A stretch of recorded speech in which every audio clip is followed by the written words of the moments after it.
O gordosti. Čovek je taj koji sebi ne oprašta, a ne Bog, i to opet zbog gordosti. Gordost je veliki porok ljudski, a kako se on prepoznaje u čoveku? Po vrijeđanju drugih i našoj reakciji na njihovo vrijeđanje. Kad god se osjetimo pogođenim, uvrijeđenim, kad nam je neko nešto rekao ili uradio što nam se ne dopada, bez obzira da li je taj čovek u pravu ili nije, u vlasti smo gordosti.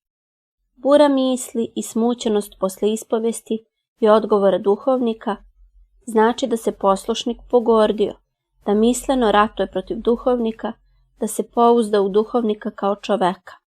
Gospod je to primetio i dopustio iskušenje.